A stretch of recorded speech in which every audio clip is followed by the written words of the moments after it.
नमस्कार मंडळी, मी आत्ता संगमेश्वर जवळच्या कडवई गावात आलो आहे आणि कडवई गावातलं एक सुंदर स्मारक ज्याला म्हणता येईल सतीशिळांचं स्मारक ते बघण्याकरता आलो आहे. कडवई गावातच गावाच्या आउटस्कट्सला एक छोटंसं गाव आहे, मंदिर आहे आणि त्या ठिकाणी हे सुंदर स्मारक आपल्याला सतीशिळांचं पाहायला मिळतं, ते बघायला आलो आहे.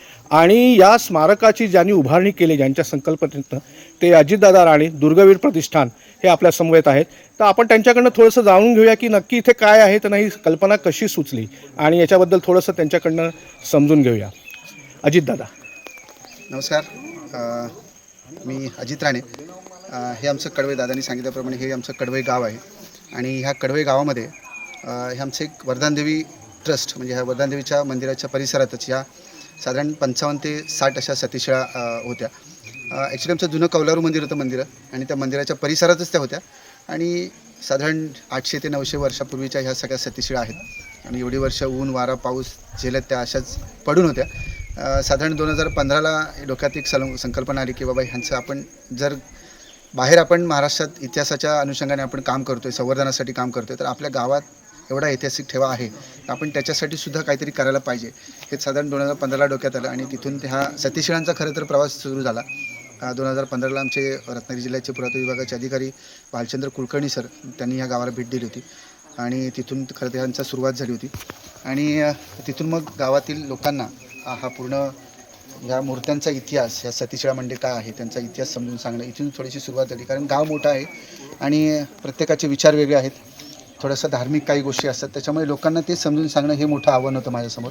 आणि ते सगळं समजून सांगितल्याच्या नंतर, पूर्ण गावातल्या लोकांची सगळ्यांची परमिशन घेतल्याच्या नंतर 2024ला साधारण मी ह्या सगळ्या मूर्त्यांचं डॉक्युमेंटेशन, माझे एक मित्र सागर मुंडे यांच्याकडून आपण त्या मूर्त्यांचं डॉक्युमेंटेशन करून घेतलं.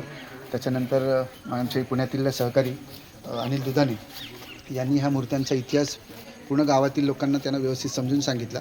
आणि त्याच्यानंतर ह्या स्मारकाला खरं तर सुरुवात झाली. 2025ला आपण त्याचं बांधकामाला सुरुवात केली होती.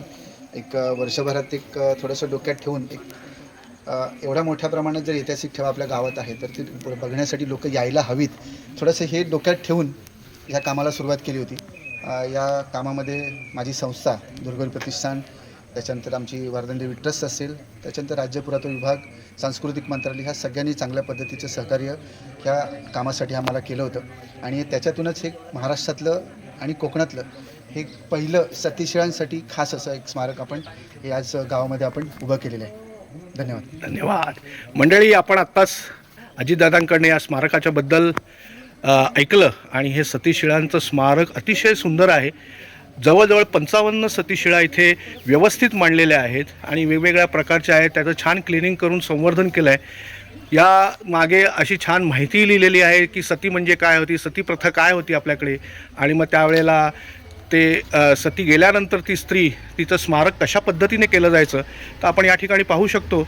तर ते सिम्बॉलिक ज्याला म्हणता येईल अशा प्रकारची ही सती स्मारकं आहेत आणि ह्यांचं सुंदर ज्याला म्हणू आपण एका छताखाली अशा ह्या सतीशिळा अजितदादांच्या माध्यमातून इथे मांडल्या गेलेल्या आहेत. आणि मी सर्वांना आवाहन करेन की संगमेश्वरला जे जे पर्यटक येतात त्यांनी या ठिकाणी जरूर यावं. आपल्या मुंबई गोवा रस्त्यावरतीच संगमेश्वर यायच्या आधी डाव्या हाताला कडवई फाटा आहे. त्या कडवई फाट्यातनं पुढे 2-3 किलोमीटरवरती हे सतीशिळांचं स्मारक आहे. तुम्ही नक्की या आणि आपल्या इतिहासाचा ठेवा जो आहे तो आपल्या पुढच्या पिढीपर्यंत पोचवायचा असेल तर अशा प्रकारची शाश्वत कामं ही इतिहासाच्या संदर्भातली व्हायला पाहिजेत. आणि दुर्गवीर प्रतिष्ठानचे हे आपले अजितदादा आहेत, त्यांनी हे मोठं काम इथे करून आपल्यासमोर एक आदर्श उभा केलेला आहे. सर्वांनी या स्मारकाला भेट द्यावी आणि अशाच पद्धतीचं कार्य महाराष्ट्रात ज्या ज्या ठिकाणी इतिहास घडलेला आहे त्या त्या ठिकाणी उभं राहायला पाहिजे.